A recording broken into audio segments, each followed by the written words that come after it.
just love the drama. Biggest U-turn since winter fuel allowance. Cut that. Because loose lips, sink ships. And what the fans want is to stop teams being owned by madmen. Sticky Patch came when the rest of the team's Sticky Patch came, which was sort of January onwards. Grumble, hoops joke, hot wings. We should be stood outside Hillsborough with stocks having rotten fruit thrown in. Sheffield is a place like no other. Low on the far post, it's cut back instead for Smith.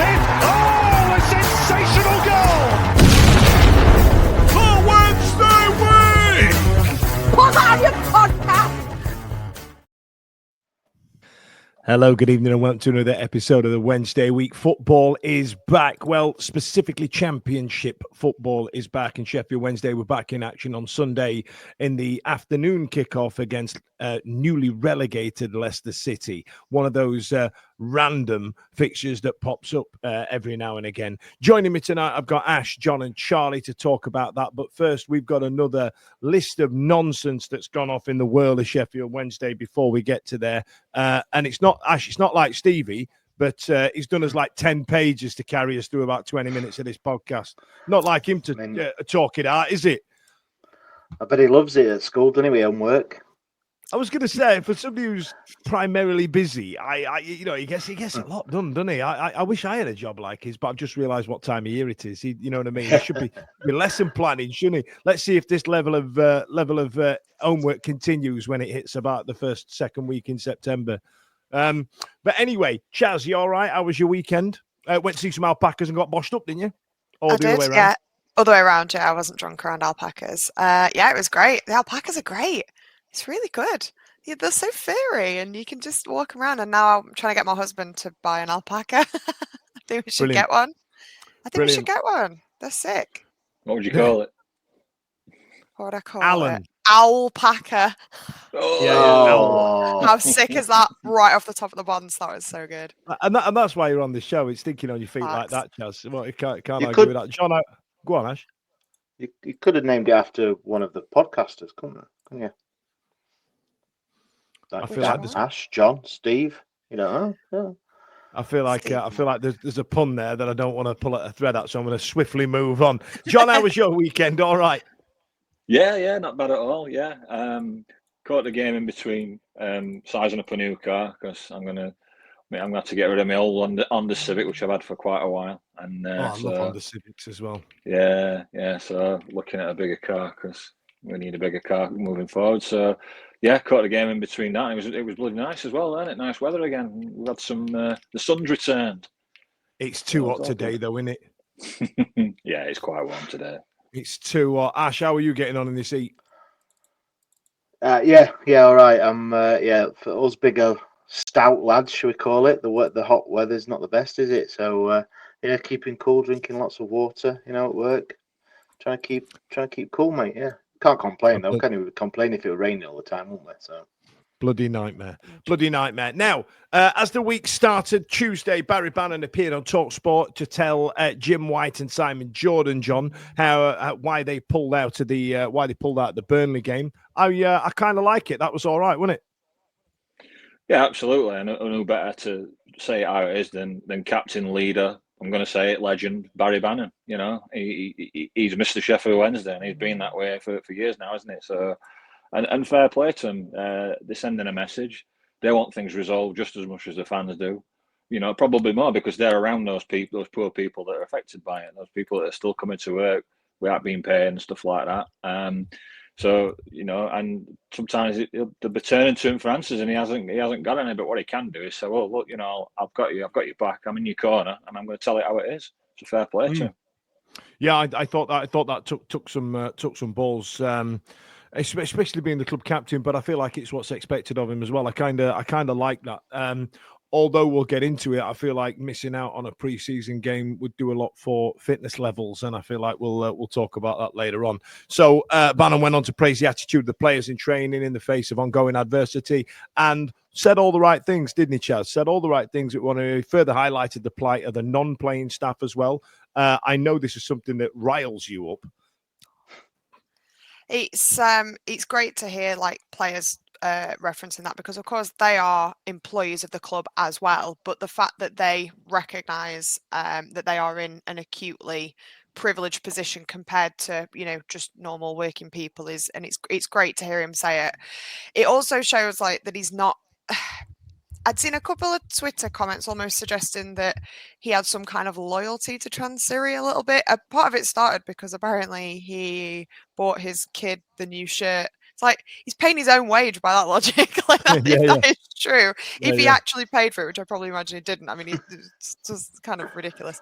But it's he says a lot in what he's not saying, I guess, as well. The implications there that they know and they get it, but they're going to keep doing the job that they need to do in order to keep everything moving. And that was reassuring because obviously as fans, we're all thinking, while they'd be well within their rights to say, we're not pushing forward, we're not doing this. We know that if we couldn't field a team for the first game of the season, like that was going to have dire consequences. So reassuring to know that they get it, but at the same time, they are still going to, see the job through.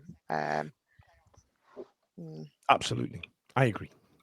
But I'm glad something's moved forward, and I'm glad it's sorted itself or sorting itself out for the foreseeable as it stands right now. Because as you know, with Sheffield Wednesday, you just never know. Now, Ash, you and I were in a betting syndicate a couple of years ago between four of us, and to say we didn't do very well, all we needed to do was just put 4 dead certs on. That's all we needed to do. And then our mate Dave decided he was going to start going on 11-1 shots to try and bump up the odds. Honestly, it was frustrating as F.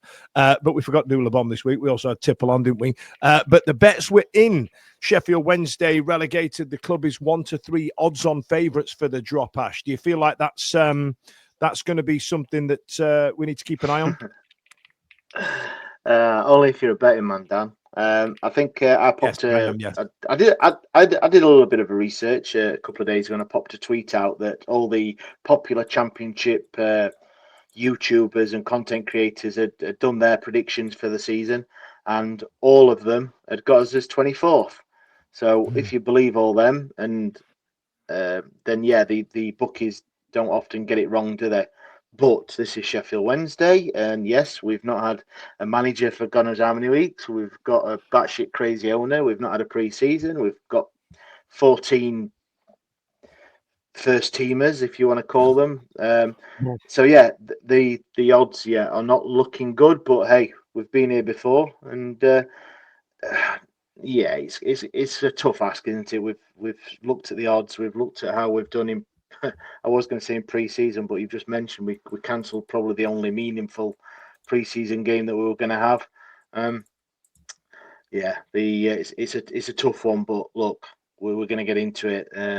The game on yesterday and how the fans and the players have conducted themselves in the last 72 hours. I believe that's going to carry us through. And I know it doesn't. I know the old adage of obviously you're taking thousands away, don't put points on the board. But I believe that this season, I think we can prove people wrong with that. I hope so. I hope so. I think we did our league predictions, and I think a lot of people were questioning what we were having for breakfast when we did them. It was yeah. You actually, Ash, if you're the most upbeat one of the lot of us, then we are in trouble, brother. We've just had new season, Dan. New Ash. New season, new Ash. Positive pants, Ash. We just had a comment there from Leicester Till I Die fan channel. Just popped on to say hi. Well done for yesterday. Your boys put up a real good fight, and maybe lack of pre-season showed. Big shout out to your fans, loyal, loud, and pride. Good luck. Really appreciate that from our brothers over at Leicester. I must admit, John, we've had I've just recorded a hello from the other side with the Bolton Wanderers fan, and there is not an outpouring that would seem a bit hyperbolic, but there is very much a sympathy from the football fraternity in terms of even down to some Rotherham and Sheffield United fans as well. There's been points where they've gone, what's happening is rubbish. You know what I mean? Because they understand they need the rivalry. Not all of them. I will double down and say, but it's been quite nice, hasn't it? It's been heartwarming, and I think one of the major reasons that we're getting this kind of sympathy and this encouragement from other fans is that we're the biggest club that this is happening to, this potential threat. like, you know, the non-existent threat that was looming over us, and we're still in the dark about a lot of things. We're still choppy waters for sure, but I think the name, you know, a big club, you know, it's well known, and Sheffield Wednesday is a name, it's a unique name in a unique club in football, and I think when they see, because we've arguably got the best away support in that league and Championship, and have done for many seasons, and the loyalty, and they see that, and then the way they've conducted themselves is just exemplary. And I think we're getting a lot of love from other fans because they say, you know, look at that, look at what they're going through, but look at that away end still. You know what I mean? There's still, you know, most the season looks lost before it's even balls being kicked, and here we are. We're like, you know, we haven't given up. We never give up on our club, no matter what. And I think that fans respect that, and I think that's why we're getting, you know, quite a lot of good cheer and goodwill from other fan bases. Absolutely. It's been genuinely overwhelming. Now, as you will notice, boys and girls, Ash is not in his normal war room, so it's between Chaz and I to try and get through the comments. But I will lead you in, Chaz, because there was one here saying that said, "Take it, the beers are strong in Stoke." Then Ash, I feel. Are you still in Stoke? Is that where you are? Are you still stuck in Stoke? Yeah, I'm stuck in Stoke for probably next couple of months, probably. So yeah, that's it's not great. That's why your internet's trash. Mate. Apologies. But I will come back to you in a bit, Chaz, when I've got some comments for you before I chuck you right on the spot, because I need to try and monitor these, because I know what you lot are like out there in the internet land. Now, Ash, BBC Breakfast ran a 7-minute feature on the situation at the club. Piece had it had Gaz Robinson, Ryan Goodinson in there, and there was that 84-year-old Bill. That I found that really emotional, and then Gaz doubled down on the radio later that day, didn't he? Like, that's what it means to people. This. Yeah. You unfortunately, this situation we're in, you're going to be getting these sorts of pieces in the news, and all good for it. I know yourself, you've been whoring yourself out, and we have as well, on all sorts of media channels, and it's great. It is. That's what it needs. It doesn't matter who you are, what your story is. It affects us, everyone. And if you can get on the media, on the news, the newspaper, and just tell your story, and that piece was fantastic. It really was. And yeah, come on, we've had Gaz on this show, and a lot of people know what Gaz is like on social media. But he has also got a massive heart, and you can tell. That was brave of the BBC to have Gaz on the. It was. They could, you know, when they have a guest on, they usually show the highlight reel. It'll be that 4-minute farting video, and there could have been other things, but obviously, BBC Breakfast don't want to be having that. But yeah, the piece was fantastic, and you're going to be hearing lots more stories like that of people that have been going to Hillsborough for, well, donkeys in Bill's case, and that's fair play to the guy. And like you said, watching that, it does make you think. It does make you think how and what Wednesday fans are going through, all because of basically one guy who couldn't give two monkeys, could he, really, at the minute, or that's what it's coming like. But yeah, BBC, all of it is fantastic. And yeah, it was really heartwarming. Yeah, I'm glad it's finally getting the news. Like you were saying, Ash, you know, I've got to the point now where I'm not saying no to anything. So, ladies, get your emails in. I'm not saying no too much at the minute. We'll go with that then. I know. I can already hear myself in the doghouse in the back there. But yeah, I thought to myself. Normally, I kind of, you know, Ash, you and I have spoke about it before, where we talk about if we keep doing all of these media appearances, there's going to be that point where you get a backlash from fans where they kind of go, I'm sick of hearing from this fella. And rightly so. I'd be the same. I completely understand it. But I wanted to make sure that the people were talking about it and it wasn't just a tasty headline. I wanted to make sure that, you know, us as fans that do this type of thing, we've been living and breathing it for years, right? And especially this last 6 months. And I just wanted to make sure that it wasn't some superficial top line flotsam off the top of it. You know what I mean? I really wanted to get into the minutiae. If anybody sees the YouTube video of me on Max and Barry on Sunday, you could tell I had no sleep the day before, and my big bonky eye was kind of glaring down Max Rushton's face while I was telling him about our nutcase owner. And I've been trying to curb some of the language I use, because I know some of it can be contentious, and it's you know what I mean? And I couldn't be full Dan Fudge, but I think by sentence 2 I've said, and the crazy man at the top won't sign it. So I feel like I'm going to get some backlash on that. Chansiri does that to all of us, though, mate. As soon as you probably mention his surname, there is pent-up aggression and anger and some sort of nouns and adjectives and all that good stuff that you could use. So I should have dropped the impression. I should have got 2 impressions out. I should have got Chansiri and Simon Jordan out, and that'd have been fine. But Barry Glendenny don't come across the type of guy that appreciates a good Sean Dyche /Dape on Chansiri. Chansiri impression. But go on, John. I was just going to say, what an advert for a fan base though yesterday. You know, if anyone's watching and they seriously want to look at playing the club, we just gave them the best, advertisement for our club yesterday as a fan base, didn't we? You know, we've been thrust into national media, and rightly so. You know, and so that's gathering more attention. But to see that away end yesterday and how they conducted themselves in what is a horrible situation was the best advert for anyone to say, wow, look at them. I agree. Also, I thought, sorry, Dan, I thought it was a good warning to any potential buyers as well. I thought, look, well, no, I know that's good. That sounds really negative from me, and apologise. It's not meant that. It means that we do care. We do give and push us so far, and which Chansiri has, and he's probably pushed us nearly more than any other owner that can be, that the fans won't take it, and that's what's happened. And it wasn't just a couple of hundred. It wasn't a few tennis balls, was it? It was virtually 3,500 fans waiting till 5 past, or even some cases nearly half time to go in. So let's pick the bones out of that once I've gone through Stevie's homework. In the meantime, Charlie, I've got a comment for you that I want you to read out, because I feel like it's something that I don't know if you remember the people referenced in this comment, and I want to hear your thoughts on it. Harbo Speaks has been on and says, think football fans of a certain age are nostalgic about the, and this is in inverted commas, Premiership, and remember us as being a key part of it. I don't know what fans of a certain age. I am not aware of any fans or podcast members of any certain age that would ever use the phrase Premiership. Who on earth would say such a thing?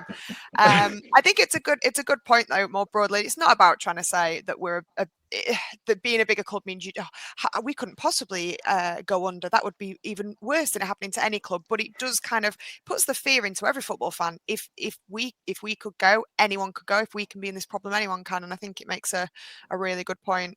We are massive. We are an international team. When anybody ever says that, I always think of that line from James. You know, if I hadn't seen such riches, I could live with being poor. You know what I mean? It's just like, if you've ever been there, then why would you not ever want to be back? You know what I mean? So there you are, Chaz. You young people don't know you're born. What's my I love it when people say that, because that means I'm young. Yeah.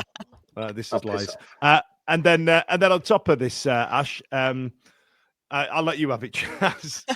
We've had quite a few comments regarding the alcohol available in Stoke. People clearly like optimistic Ash because they're recommending him have more beer. Lovely friend of the show, Beth, has said, Ash, get yourself to the Glebe. Is that pronounced? The Glebe? I hope it's not the glebe is a duck, isn't it? It's some kind of feathered friend. So it might be the glebe. And then we had another one. Yeah, Robert Wasden said, at least you get to drink great beer from Titanic Brewery in that area, Ash. Almost rivals Abbeydale and Bradfield. Almost. Almost. There. Almost. That is pretty high praise there. I do thank everyone for the beer suggestions, but I'm on a bit of a health kick, and I work on the railway, so I can't really drink in the week, because that would be very bad for my future job prospects. Being all the trains would be like, now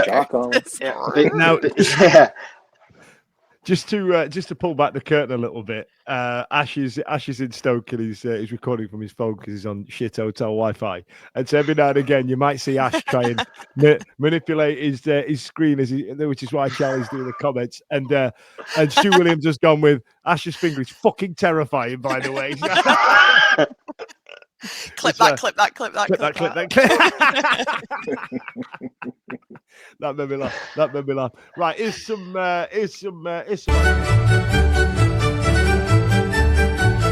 go anywhere too far. It's only time for the adverts.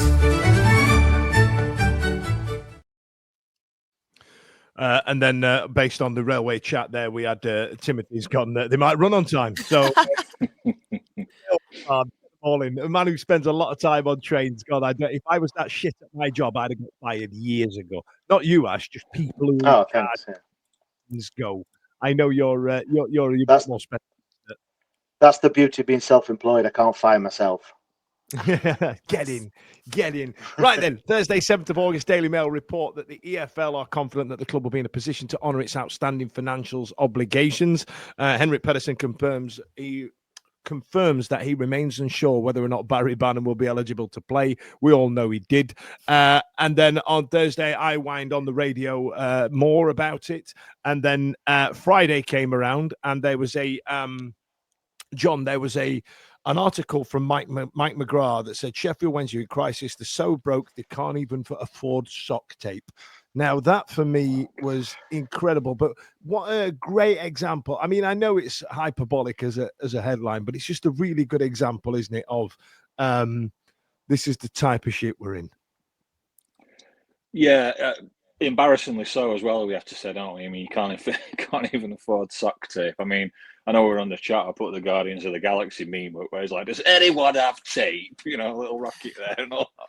But it's, you know, you have to laugh because what else can we do? But it's just crazy that we can't even do sock tape. It's just, but this is what happens, isn't it? When you stop paying people, sponsors are going to say, well, you know, we're not supplying you stuff if you're not paying us.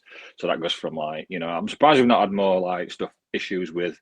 Well, we have had some issues, haven't we? But like the kit stuff and everything like that, and one or two. I think there's executive boxes that have been left empty or not being paid for. I think he won all sorts of things have just gone off, and it's just kind of just highlighting just how horrible a situation it is, really. And just like I said, just a bit embarrassing, weren't it? Wrong headlines again. Yeah. Really quite poor. And, you know, we've managed to convince someone, Chaz, at the EFL that we're going to be able to, you know, fulfill our financial obligations. But we've complained before about this hand-to-mouth type of management of the club. And it's kind of annoyed me. Oh, God, I need to be careful how I word this, right? So Chansiri's had a windfall of cash. Thanks. Chansiri's had a windfall of cash from the TV rights money that we get every year, and he's used that to pay everybody, as he should, right? Mm-hmm. But I'm annoyed that that's his get out of jail free card, and it's kind of taking the pressure off would be the wrong way of wording it, but it's alleviated pressure in his own mind a little bit. Does that make sense? It reminds me of when I'm trying to train my dog to do something, and then my mum is trying to get him to do the same things, but she gives him the treat whether he does the trick or not. And that really undermines the entire point of what I'm doing. And it kind of feels a little bit like the EFL are like, listen, you're really making a mess here. You're not doing what you're supposed to be doing. We're getting really cross with you. Obviously, we'll still give you the money so you can keep trudging on that bit longer. And it just kind of feels, it's obviously we want people to get paid. And so it's a complicated thing, but my biggest worry is how every little bit more that gets bled in is just that little bit longer that it's just clinging on. And the hand to mouth thing is completely right. And no one gets into a football club to make heaps and heaps and heaps of cash necessarily, but certainly you should at the very least be able to turn something vaguely resembling a profit, or gosh, I don't know, let's aim low.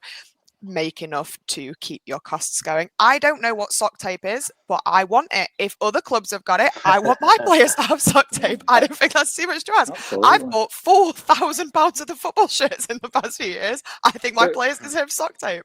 I will die on this hill. It's like when you know when you're playing Monopoly and you're getting absolutely leathered, and like you land on Mayfair and somebody's got like 3 hotels on it, you're like, I can't do this. How am I going to do this? And you're there, you're counting all your whatever you've got left and trying to sell your properties for like half the value and that, just to keep the game going, because you don't want to go out, but you realistically like, I don't think I can do this. This is chance here, but he's doing it with a club. You know what I mean? Yeah. But then you get that chance. You come second in that beauty test, and suddenly you've got a little bit more. And you think, maybe I don't need to concede. Maybe I can just, if I can just get going, I can just get £200. I don't need to quit. You just won't let it go. Just quit. That's exactly what it is. Chance here is literally just past the go square, hasn't he? That's what's happened. I think the money that came in, someone will probably correct, but I think the EFL withheld that money and paid all the outstanding wages directly. So he didn't actually. I don't think Chancellor actually went past go. I think he was still on free parking. And then the EFL just like paid everything off, so he didn't even get the chance to do whatever he wanted to do with it, which is fantastic because obviously those people needed the wages paying and the players as well, and I believe any outstanding debts. So I think that 50 grand for Maywo to Norwich has been paid, and the 2 bob and half for Snickers for Mallet Wilts and all that sort of stuff to Hull City is paid. So I think we are now, as crazy as it seems or sounds, debt free. Yeah. As in working debt free, not as in operating costs. Operating, I think so. To an extent, I think they're probably just going over his head a bit now. They've probably, whoever's sort of coming in now, have gone, right, sit there in the corner. Here's a fidget spinner. Shut up, okay? The big people are talking now. The adults are speaking, and the money's come in, and he's gone. And they're like, no, and pass the check over his head and straight into this bank. Like he's just sat there waiting, just looking cross. Were you in the room when I was disciplining my kids then? Because that sounded very much like what I did. No more embargoes for you. You've had enough embargoes. You're greedy boy. Like the crystal maze at the end where they're all trying to catch it, but each chance trying to catch all the money. Yeah. That's exactly what it's like. Chaz, let's get some comments out of the way. Neon Brown said, Christ, Ash's finger is the best knob gag Dan Fudge never did. Devastated about the whole thing there, if I'm honest, I must admit. We've had some great railway comments. Ray Wetherill, I worked on railway 21 years. I'm going to butcher this. Peacock S-COS machine controller for Ash, Network is Rail. that something you work with? The Peacock S-COS? Is that a thing or is that a typo? I don't, but I work on the actual locomotives and trains, not on the tracks. That's our mate Dave's department. We'll get Dave on. He can spread some light on that. Jay Blogs has said Wednesday we're 16-1 to get past Peterborough after the first leg. They are currently 16-1 to finish in the top 6. Ooh. Wow. Lots to think about there. Wow. So big fan of that. I'm convinced. I'm in. if you all want to donate £1, see our gambling officer Steve Spence, and we'll put that on, and then the drinks are on us if he comes in. Exactly that. And right then, so let's move on. So Chris Waddle, who doesn't do podcasts, was interviewed for Flash Go and described the situation at Sheffield Wednesday as horrendous. It is understood that direct lines of communication have been limited and attempts to reach him through previously open channels have become something of a dead end. Now, John, this one I found absolutely fascinating. Chris Powell was speaking to Mark Chapman for the Sports Agent podcast and went into a lot of detail about the fact that we don't have a director of football, we don't have a GM, we don't have a COO, we don't have anything like that. It's just manager, chairman, and then told a few decent stories, didn't he?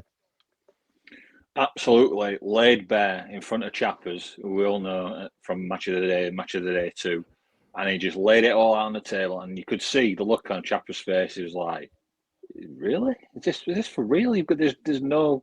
There's no line between your manager and your owner. There's no director of football. There's no sporting director. And he's like, no, there's nothing. And we know that. I know we've known that for years, haven't we, as fans? But this is all coming out now, and these warts and all stories to the national media about just how just how badly run we've been as a club over these last few years. It's like he has to sign off on a player, and I mean, even that recent story about he wanted. I think it was the same thing, Pal, wasn't it? Did somebody come in for Smith, and then it was all set to sell him, for Wrexham. Smith scores a goal and he wants more money because he scored a goal. Double. I'm like, He what? wanted double because he scored a goal. The man is absolutely insane. And we've also, and I tell you what came out of that as well, which was the interesting one. It was that story about Smith, or the player that another team came in for, and because he scored a goal, he doubled the price. Now, when we've been speaking a lot about takeovers and stuff like that, have you noticed the change in price drop down and then go up in terms of the numbers that people have been quoting? So it started out 120 million, then it went down to 60, then it went down to 40, then it was 30 million with 20 million if we get up into the playoffs, and then now it's back up to 100 because now we're playing football again.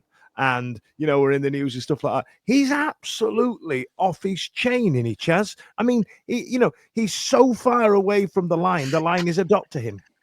When he got the little buzz on his phone when we were 1-0 ahead, he must have gone, well, that's an extra 20 mil. I'll add that on. That's fine. Look what a well-run club we are. It's the problem is you simultaneously don't know what to believe because there's so much misinformation coming out. But at the same time, you can actually easily believe that the misinformation is broadly all true because he's constantly telling different people different things. You can absolutely imagine that he has no real estimate of what anything is worth. I mean, you only have to look at the way he's treating the payment situation now. If you were to ask him what you thought the average person living in Sheffield's rent was, or bills came to, or how much it cost to run their car, he wouldn't even have a ballpark idea of that. Like, I don't think he has any, he's a spoilt rich kid, isn't he? Like, he has no concept of money. So if he's basing the whole sale of the club on like how much he might have spent or how much he feels he's put into it or how many goals we might have scored or like what people are worth based on, random things, I think it might have been, oh, forgive me if I'm getting it wrong, either Alex Miller or Joe Cram, one of their articles that had come out where it mentioned about like unique issues sort of coming through with people that are trying to have these sale conversations. And reading between the lines, it's like people must be reading things he's, that he's putting out and going, sorry, where are you getting this from? Sorry, how are you evaluating this? What do you mean? Like, it must be outrageous. On the back of what you were saying, I was speaking to, I was speaking to a local journalist, and I wanted to know that the stories about DC and in some kind of rooms and stuff like that. And based on what you were saying there is you genuinely have to speak to him like he's some kind of royalty, right? Yeah, there is genuinely lots of stories about you have to treat him in a certain way, and if you don't show him a certain amount of respect because he's the rich man in the room, he's absolutely done with you.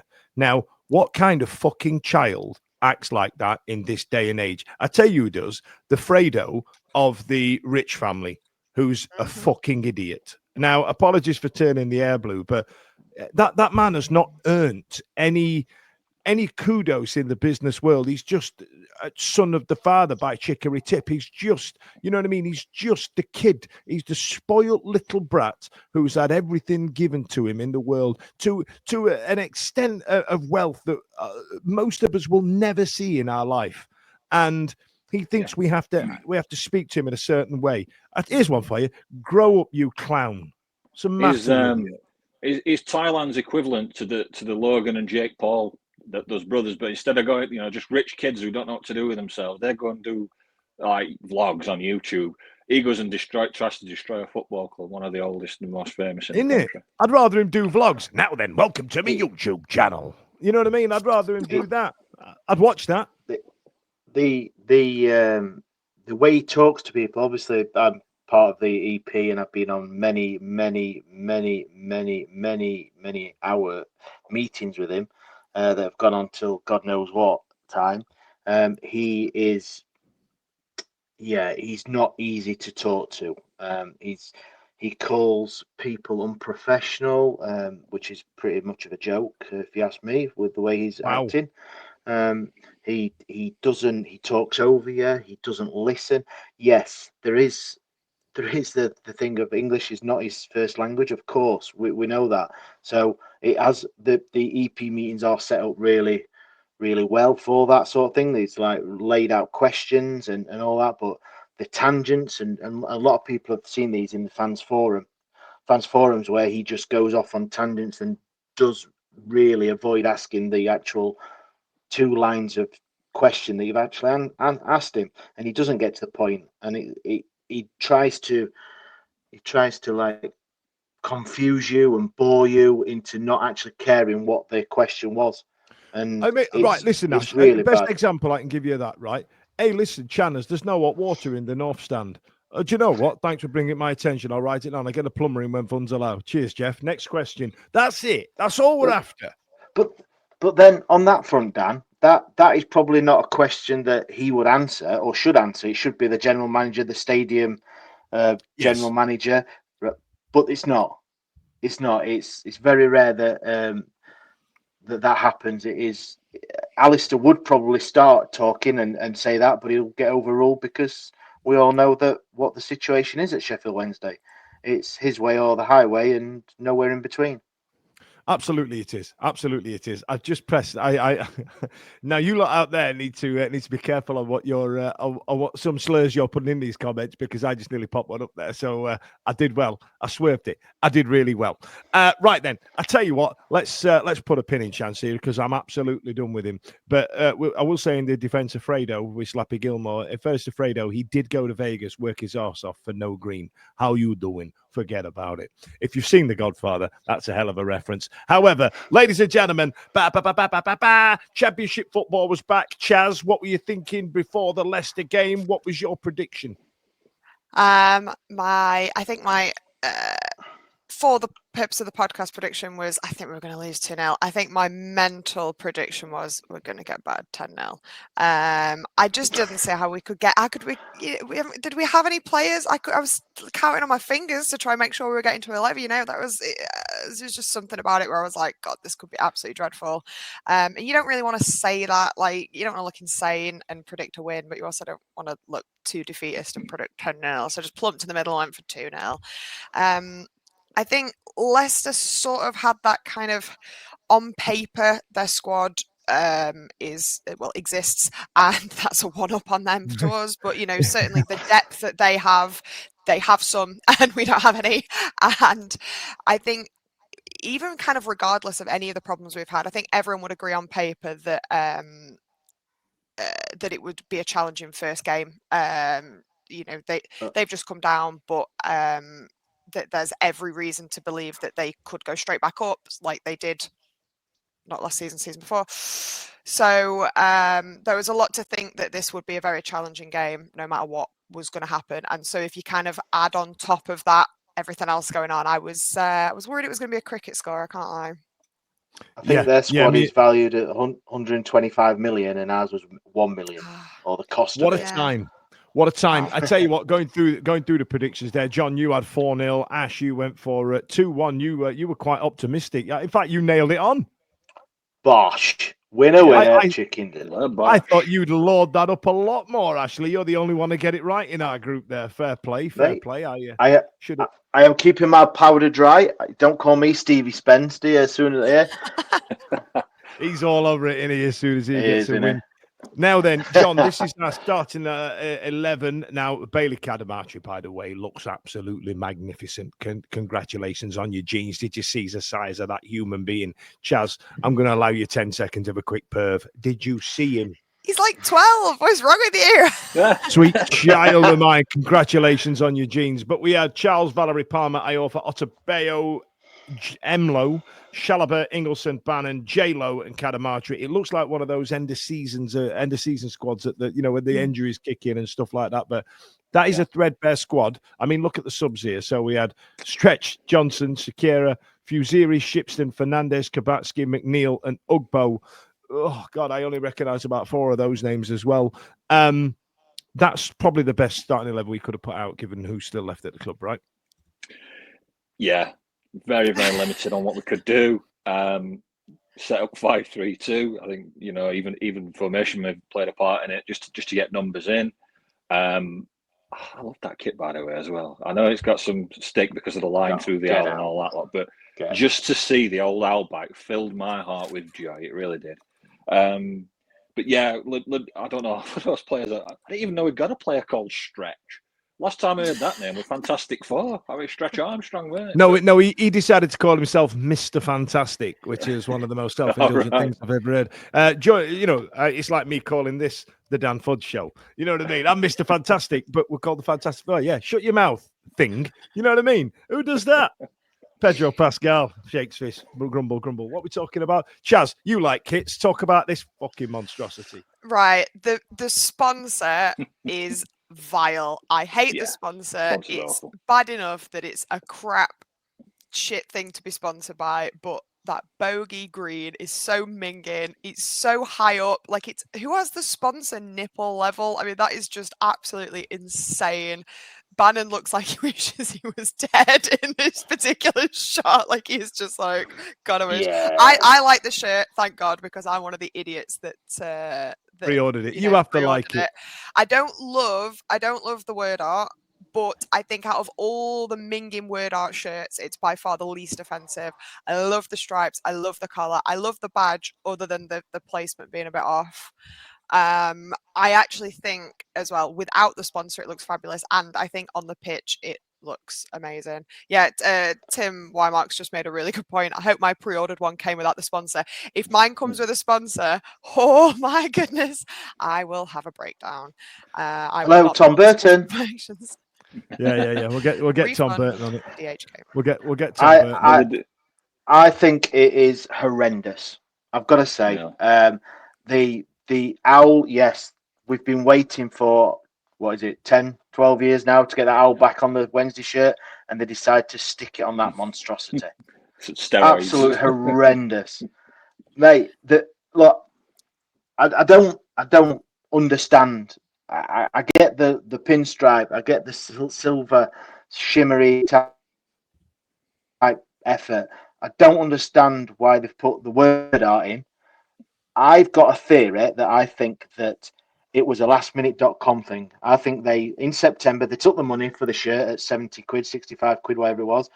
Then they've designed this season's home and away shirt and then gone, oh shit, people are complaining, we best stick the other one out. What can we do? Let's just get the same clip art, word art, and then put it on a silver and blue pinstripe shirt. I'd agree with that. And then the owl. Literally everybody was complaining about the word art. That's the worst bit of all of these kits. And the interesting thing is, if you look at this one I've got on now, right? I've got the black and gold on now, and it's got the Puma King logos in within it. It's subtle. I'm all right with it. They've tried to replicate that a little bit. Also, in the really popular Reggie Blinker 1996 kit that had the big white bit on the front, there's word art in the middle of that. Quite subtle, not too bad. Doesn't dominate the entire thing. But the printed SWFC is genuinely something that looks like it's been made by a 14-year-old teenager pissing about on Microsoft Publisher 97, and then for some reason they've gone with this shiny shimmery finish. What the forking shirt balls is that? And then the positioning of the badges, that's kind of modern now. It's been like that for a few years, Chaz. I mean, look at the ones you've got. They're quite high up the chest now, right? That's kind of how it works. But this is a huge mess up. Fuck up. What gets me is if you look at some other shirts, home, away, and third, they've tailored the sponsor to match the shirt. So yes, Mr. Vegas's whole shtick is bright, glary, horrible green, but why not put it to a blue to match the shirt, or the purple to something to match? Why does it have to be green? It doesn't, does it? It can be anything. And I get the thing with the owl with the line going through it. It just pisses me off. And I get the original purple and silver one had two pinstripes going through it, but that was uniform. It had two going through it. This one has got his head right up against one, like knocking there, and then one through his arse. What's all that about? And I'm getting so irate. I was so positive. I'm getting irate over a bloody shirt that I'm not even going to wear or buy because it looked horrendous on Barry Bannon, who's fit as a fiddle. It'll look like I've got bloody Ken Hom's walk down front of mine, wouldn't it? There's a hell of a reference there, Ashley. But look at Barry. He knows. Barry Bannon is. I did him dirty with that, didn't I? You did him dirty tweeting that out. Sorry, Barry, if you're listening. I do think a little bit. You're absolutely bang on with the sponsor thing, and we've had this before, haven't we? Like when we had what was the random sponsor we got towards the end of a season where what were it? Oh, yeah. Sitarna or whatever the hell it It was. was But the they A4 basically piece had of to put paper, the wasn't A4 it? piece of paper. It makes you think that the shirts had been done long before we'd actually maybe even sorted a proper sponsor. Then we've got the sponsor and we've gone, crap. So we've had to just go whack on this ugly sponsor, and it just makes no sense on the shirts whatsoever. Like, it's not even, they've not made any attempt to blend it in or design around it in any, because the only one it looks good on actually is Pierce Charles has got a very gorgeous actually orangey goalkeeper kit, and the orange and the lime green don't look that bad. It's still minging like sponsor, but it really doesn't look as bad, and it makes you think, yeah, well, of course it doesn't. It's a bright shirt, it's a bright sponsor. But it just showed that they didn't do the retro shirt because Pierce Charles' goalkeeper shirt has got the normal badge on. So they That's it. only did, yes, Yeah. they only did Never picked the up on that. retro out on the yeah. It's horrendous. Yeah. Yeah. So apologies. If you watch a Chad series, probably at Chad series or whatever the youngest teenage one is in the Chad series family, on your 1995 Acorn computer on Microsoft Publisher, it looks shit. You've done a shit job. But I believe that, you've seen a lot of kits released and they've normally got the high-waisted trousers and the fancy backdrops, and you forget that the football kits after a while, because people wear them now out and about, especially the foreign teams and stuff like that. We've had to rely on on a mannequin for the away kit because people didn't want to. I said we'll do it. We'll launch it. Send it to us. But then, having seen Barry Bannon in that silver kit, boof, I'm glad we didn't. Let's talk about football, shall we? Let's talk about the football. So that was our best 11.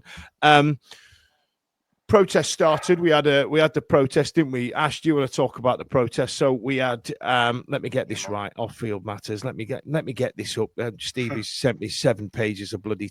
I'm happy he does it. Don't get me wrong. It's nice to have too much information, but we played. You know what I mean? Anyway. Would you like me to paraphrase or just go on? Yeah, on page 4 it says Sunday 10th of August. Give me the headlines out of that. Yeah. I'm having a minute. So they've. I think it's been in the planning for a couple of weeks that the Sheffield Wednesday Trust have requested that anyone going to the Leicester City game would take their seat 5 minutes after the kickoff. They were going to unveil a big banner, and that was in the away end, and then obviously asking people and the people who couldn't go in later to hold a yellow flyer up, one of the flyers that they brought out before. So there was I believe there's a couple of thousand outside at 4:30, and then 1,000 on the concourse. That it was really well received by everyone there. I think the Leicester did play their part a little bit, somewhat, by letting them do all this, and then obviously 4:35 people got to the seats on the concourse, and I think for me one of the biggest things was that the Leicester fans clapped. Yes, that was they gave the Wednesday fans a massive round of applause, and I think that just showed what we were speaking about earlier about the wider football family, just taking a little bit of Sheffield Wednesday into them, and going with the fans. So yeah, it was great to see. I came back late from holiday, so I watched it on Sky, and if you were a Sky watcher, then it came across very well on the media. So. And Sky did quite a lot before the game as well with it. So yeah, it really did. It really did. I just to give you a bit of background. We had a light aircraft with from the trust that was organised. It had Chance Theory out written on that. They locked you couldn't get into the concourse until the concourse had cleared. I was having a tear up with somebody online about it, and then I stopped and went, "We're kind of saying the same thing here." I know. I know. I'll dig it out for you. It's a hell of a back and forth. But and then the trust communicated it to Leicester City. They let us do it. But it came across well on the telly, didn't it, John? It really did. Noted by commentators, and obviously, I think even some Leicester fans rolled in a Chansiri banner up as well, saying, get out and all that. So fair play, Leicester. Thanks for that. And solidarity is much appreciated in these times when we go what we're going through. So it did come across really well, and I think some stayed beyond the 5 minutes, Ash, as well, because I think there were some outside that were celebrating the first goal because they've still not gone back into the stadium to take the seat. So And like you said, there were the provisions for those that couldn't do that. They did hold up the banners and stuff like that. So it was very almost regimented, and they pulled it off to a T. I thought they truly did us proud, to be honest. I thought it came across magnificently well. Yeah, it did. It did. I found the interaction. I put a tweet out from our Wednesday week account saying, "Well, it seems going to lock some of you out as a bit of a gag." There's been an announcement to ensure you get in the stand or the lock in the turnstiles. I get what it means, and then I wrote underneath it, telling you to take your seats. Game's gone. And then a geezer went, the turnstiles will reopen on the concourse once the turnstiles will reopen once those on the concourse have gone to the seats. Sky confirmed this, and I've gone, yeah, and he's gone. Now they've done, but the trust have been in touch with the club, and this is how it's going to play out. They've done a 180 and told everybody to sit down, but they haven't. Sky have reported turnstiles will be open as soon as the concourse is cleared. We're saying the same thing. You know what I mean? I just stopped speaking. I couldn't be bothered. I couldn't bother. Shay Charles was there. Shay Charles was there. Oh, sweet boy. It's just a bit special, that, isn't it? It just shows, like, because he obviously played through. Sorry, Chaz. It was Tim, bless him, who I was talking about. Bless him. I just realised he's just commented. Tim, honestly, no drama. We were saying the same thing. Bless you. No shade at all. Bless him. Oh, fuck, fair fucks doing, Tim. But thanks for that, man. Sorry, Chaz. Shay Charles was there, Chaz. Yeah, and just, he obviously was with us through a season of worm turning, as it were, so I think he gets it as well as most do, and obviously I know he's there to support his brother, but presumably doesn't always go to his brother's game, so I think there was something like particularly special about that. And so many people who have left the club either on purpose or otherwise have often said the same thing and spoke about, despite everything, it's obviously had a big impression on them, particularly like for younger players. Yeah. Oh, someone's just put the pic of Shay with the Chancery out flag, going to live with her for the rest of her life. I haven't seen that, actually, so I think that would have probably done me. I did cry about 4 times watching the game. Right. Leicester fans started it when everyone walking in and then them clapping. That absolutely did me. The goal did me. Yeah. Actually, even before the goal, just watching them play did me, the whole thing. Yeah, because there was something about these players taking the field, wasn't there, that was quite emotional. Go on, Ash. Sorry, I was just going to, on the Shay Charles thing, I think the best thing for me was the picture of his older brother wearing Shay Charles's shirt, sat next to him, and his dad as well. It was like they're all 3 of us, so it was like his older brother. Not wearing the shirt of the brother that's playing, like a goalkeeper shirt. Wearing the one that's currently our player. Yeah. Right, you can tell whose favourite brother. Let's get into the football itself. Sheffield Wednesday started quite brightly. There was a bit of a drop off after about 10 minutes. I was shocked. I thought we were going at it, blood and thunder, and all of a sudden I could feel my bottom lip going. I thought, bless these guys. They've not been paid. They're still here. This is happening. And then, John, I lost my bloody mind when Chalobah deflected one in to go 1-0 up. What about that, kids? What about that, John?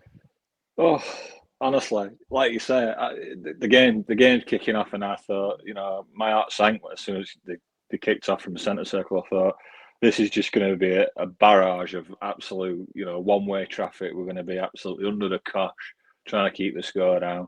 And like you said, the pride that there was filling those guys on that Sunday afternoon was immense. They were chasing down every ball. They were a better side first half. They were chasing down Leicester players. They were winning the ball back. Chalobah were instrumental in a lot of it. Like you said, not just the goal, he was putting himself about. Lovely counter-attacking move. Comes to it and hits it. Yes, it takes a big deflection, but from the angle behind the shot, when it showed the replay, I think his original shot were going in anyway. So it were kind of just desserts, really. They all count, John. They all count. It could have come in off his beard as much as I'd give a shit in that moment. Because that's another thing, isn't it? We're like, well, we've lost Gassama, we've lost Masaba, we've lost Windass, we've lost Smith. Where's the goals coming from now? And to see that go in was just incredible. And the noise from the away end as well took 3,000. Sounded like there were 10,000 over there. It was incredible. And just so heartwarming and lifting, and it's like you got this guy trying to ruin us, and there's all these guys in the way, and they say, It's like the line from Independence Day. We're not just going to go quietly into the night. You know what I mean? We're going to stand here and we're going to sing his hearts out, and then they give him something to absolutely bounce and limbs and everything. It was amazing. It really was. Absolutely. Ash, he hit the beans on toast not 5 minutes before, didn't he? Yeah. And I've maintained that there's a player in Nathaniel Chalobah. All right, he's made of biscuits, but I think we had a comment here from Nat saying the lack of preseason let us down. Yeah, go on. 100%. Yeah, I think it was a great save by keeper. Touched it onto the post. It was a really good save. Yeah, the start of the game really impressed with. I think everyone's right with the preseason. I'm sure that no player, and I'm no fit way to speak, but hates running up and down for days and days and listening to all the stuff that they've got to do to get the fitness back up from having a couple of holidays. But it does look like we are a fair few weeks behind. But for them to start, and I agree with you, Dan, I think we looked very bright in the first 10 minutes, dropped off a little bit. And then Chalobah, like I say, he hit the post. And then I think we kicked on a little bit from that. And I honestly, and if there's people in the comments here, I thought Leicester looked a bit pants for how good we were. And that's what we needed. We needed the team that were playing, obviously, not to turn up in the first half. I thought they were pretty average, and they were a bit hungover from a relegation fight. I think we acquitted ourselves very well. I had no complaints from the starting 11 because that's the 11 that we could play. And anyone that says any difference knows better than me. But I thought that all right, then you could have probably played Ugbo front instead of Lowe or anything like that. But I thought that the intensity, the start, the actual willingness as well, because we've mentioned you don't know what team was going to turn up, really, did you? And fair play to them in that first half. Each player, I thought, turned up and actually gave their all 50% of the tank that they could in that first half. Ash, I thought you were going to give me a 4-minute match review a la Simon there, mate. I was like, come on here, we're going to break this down. I'll give you that. That was fair play. You teased me into it a little bit, but I will talk about something else. So you're right? I felt like, Charlie, do you feel like Leicester here? There was a sense of inevitability about them getting one back, because every time Vestergaard came up, I mean, Dominic Iorfa is a huge mountain of a man. And Vestergaard made him look a foot shorter than him, didn't he? He was always going to be a threat. And then once again, we got undone by another set piece. Yeah, I think it wasn't so much that it was inevitable, because a little bit of me, once we got that first goal, I was kind of a bit like, I almost don't care what happens because we have scored a goal. We scored a goal. It was blood and thunder, wasn't it? We worked so hard. Yeah, it almost... If the inevitable happened, I almost didn't care, but I did. I thought that they certainly in the second half they started much stronger, and I thought there's something there. They've kept they kept what do you call it, and like an endurance up that as ours was starting to peter out and showing our lack of fitness, they just kind of were able to sort of sustain that. And I also kept thinking they're going to make subs, they're going to bring on fresh legs.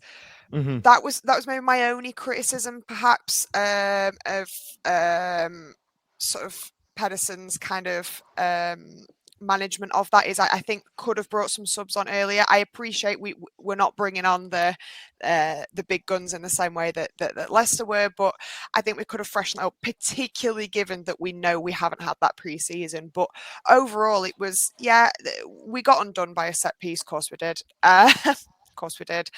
But offside as well. It was offside. Yeah. I think it was offside, and I think it's one of those things that it would probably not have stood if we'd have done it. But I do think it's crap to blame the ref, but I think there were a lot of things where I wasn't happy about the way that things were handled, sort of refereeing wise. I think there was quite a lot of bias, I feel personally, being shown Leicester's way. Of course, I would say that, but I did think that, and I think overall, even when we got undone a bit, we were still pulling off some incredible football right up until the end. I mean, I'm sure we'll get into it, but Pierce Charles, just absolutely on fire. Like, some of the stuff he was pulling off was unbelievable. I mean, even the Sky commentators, who absolutely couldn't, forgot that there was another team playing other than Leicester, even they couldn't believe, some of the moves he was making. So Nat said, "You don't get much bigger than Ugbo, Chaz. I cannot believe that we did not bring on our expensive big goal scorer. Crazy." There was a couple of big shouts there from the referee. No bigger Ashley than the first red card, the first yellow card for Barry Bannon, our captain, for dissent. Now, Yep. Was it you, Chaz, that you said privately, saying it's not like he was, or was it Holly that said it's not like he was chasing the referee round to have a pop at him? It was just a get in the bin type of arm wave, and then he got booking for that. I felt like that was a harsh yellow card to get. And then about 5 minutes later, Ash, what did you make of it? So they after the game in the studio, I can't remember the guests. I think it was Joby McAnuff, Ryan Lowe, and I think it was Ryan Lowe that he did say that in the pre-season, which obviously Bannon might not have been there for these meetings, but the EFL and the managers refs association did go around to all the EFL clubs, and like any pre-season, there's new rules and regs that come out, don't there? And they only last for a few weeks until the season starts. So he said that they had been around telling all the players, managers, that they are clamping down on any sort of back chat to the ref, which will result in a yellow card. So unfortunately, that'll be one of them things where it's a focus for 3 weeks. Yes, of course, like we've had with the time wasting and the throw-ins and all sorts of stuff. So that is it. That's why he got a yellow card, because he backchat, and he said it doesn't. Well, he didn't say, but I understand that it doesn't matter what you're saying. He could have just said, "Oh, come on, ref, well, that weren't a foul," or whatever. But it's just a yellow card. So if he was there at the club at the time training or not, then he really should know this, being a captain as well. So I think it was I think it was a yellow card, because he knows the rules, and unfortunately, first weekend they're going to enforce them, like we've said. So, yeah, unfortunately. I was asking you about the second one.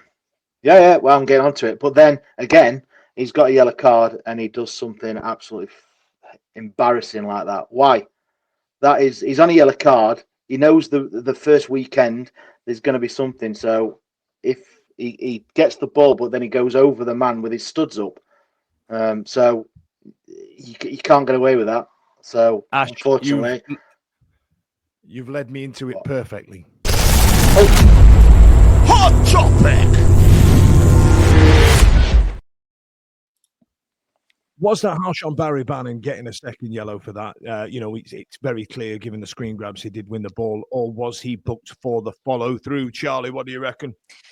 I don't think he broke any rules, but I will concede that it's maybe a little bit of an overly brave move when you're already on a yellow.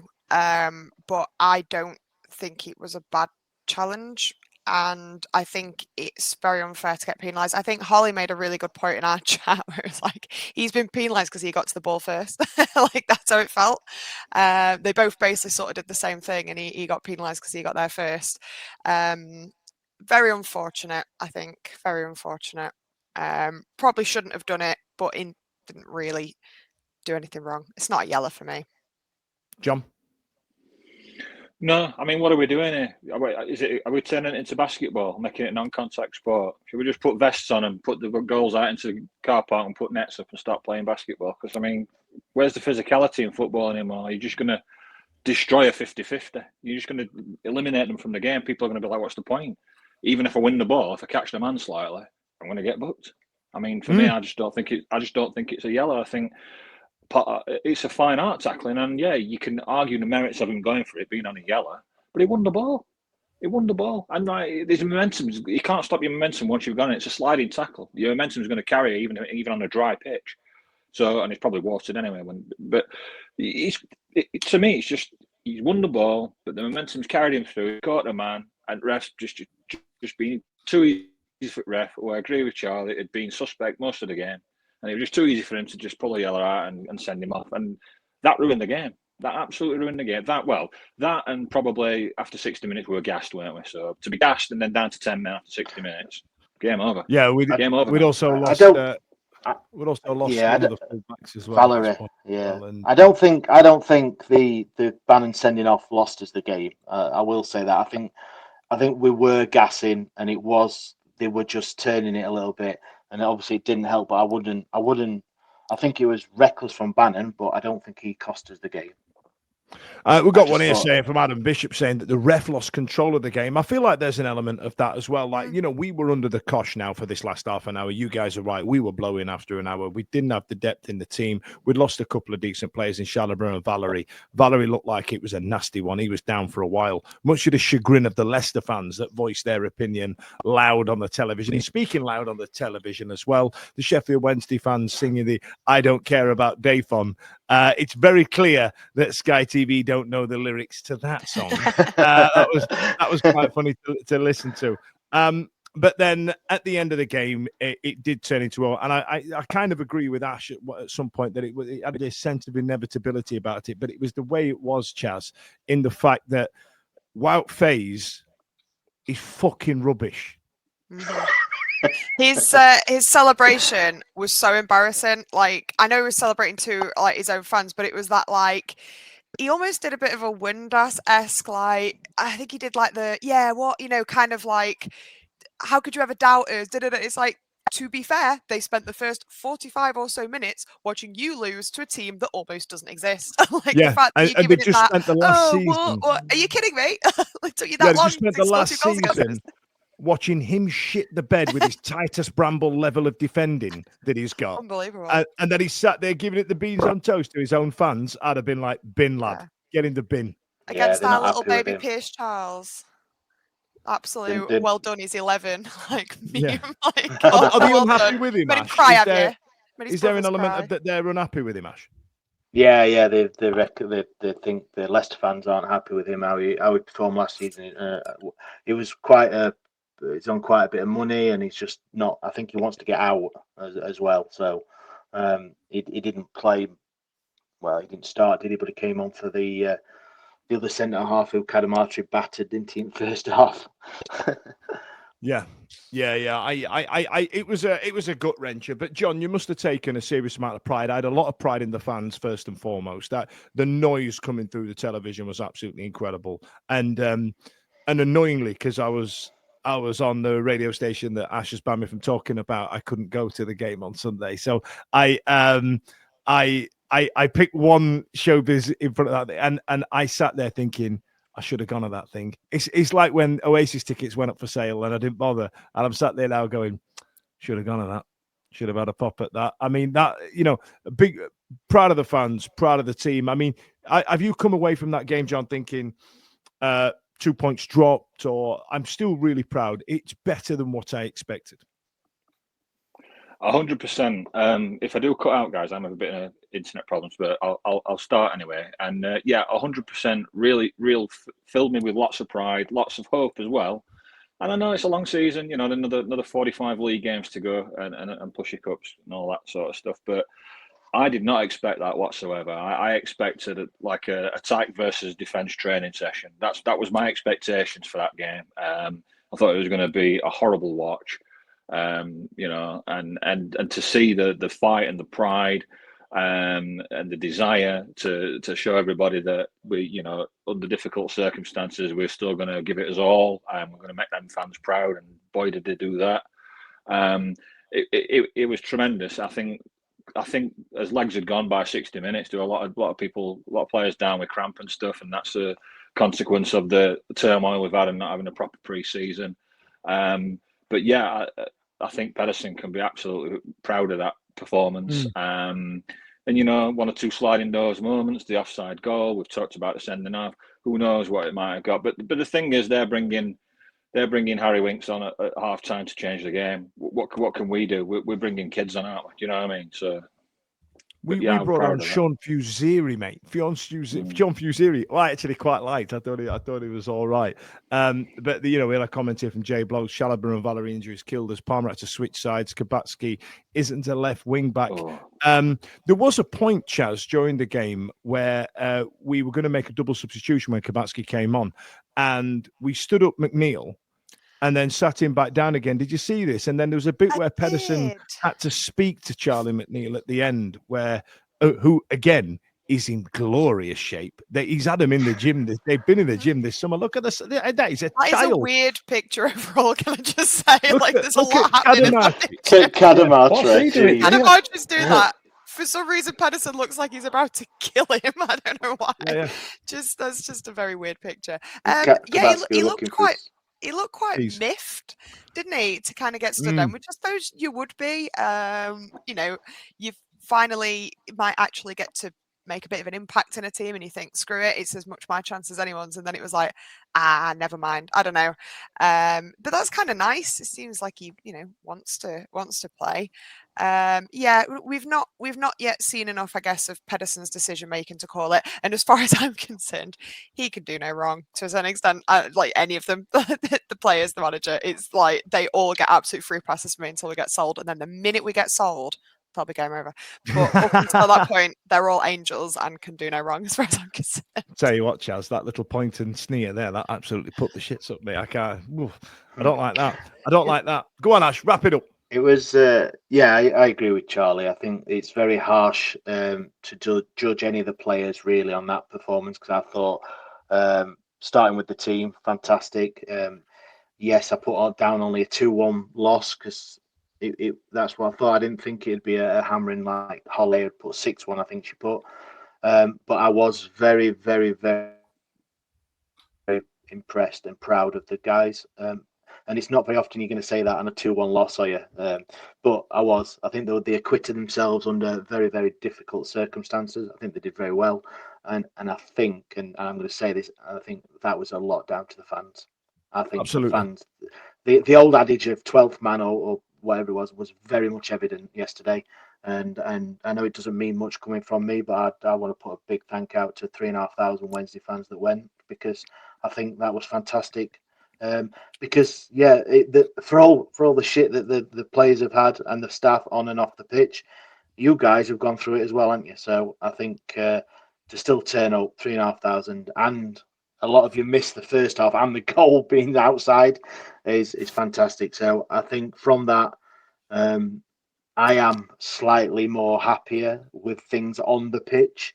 Still getting peed off with stuff off the pitch, but we'll get there hopefully eventually. But I think the start of the season, there is lots and lots to be happy about in that performance.